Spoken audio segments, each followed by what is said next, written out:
La guerre existe dans de nombreux endroits pour de nombreuses raisons, y compris à l'intérieur de nous. Le cancer, c'est une guerre, une véritable guerre entre deux ennemis de longue date. Les cellules cancéreuses sont des cellules de notre corps qui se sont transformées et rebellées. Mais ces rebelles peuvent être débusqués par les cellules du système immunitaire, nos alliés dans cette guerre. Ces cellules défendent notre corps. Et lors d'un cancer, elles vont reconnaître ces cellules rebelles et à ce moment, la guerre est déclarée. Tous les coups sont permis entre les deux camps pour savoir qui prendra le dessus sur l'autre, le système immunitaire ou le cancer. Afin d'aider le système immunitaire à combattre le cancer, les médecins arrivent en renfort et donnent des traitements aux patients, parmi lesquels la chimiothérapie ne fait pas dans le détail et agit comme une bombe sur le champ de bataille, alors que l'immunothérapie est comme un sniper discret qui vise une cible bien précise. Mais malheureusement, cela n'est parfois pas suffisant.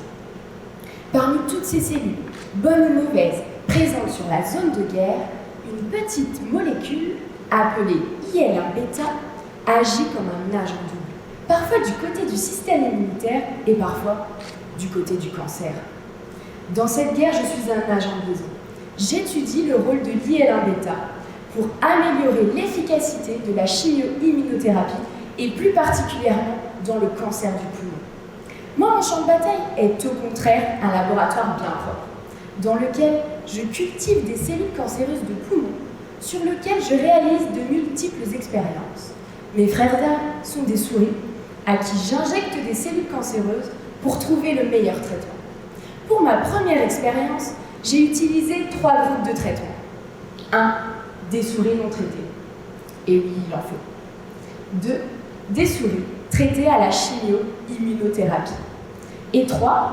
Des souris où j'ai associé un bloquant de l'IL-1β, mon agent double, à la chimio-immunothérapie. C'est-à-dire que l'IL-1β était complètement neutralisé et ne pouvait agir ni pour un camp, ni pour l'autre. Dans ce dernier groupe, je ne savais pas du tout à quoi m'attendre. Peut-être que cela n'aurait pas d'effet supplémentaire. Fin de la thèse. Peut-être que ça marcherait mieux. Mais au final, non. J'avais complètement perdu l'efficacité de la chimio-immunothérapie. C'est comme si je n'avais pas du tout traité mes souris, alors que pourtant, si, je l'avais bien fait. Aujourd'hui, je sais que dans ce contexte, l'IL-1β est bonne pour le système immunitaire et qu'elle participe activement au combat. Mais mon rôle d'agent de liaison n'est pas terminé.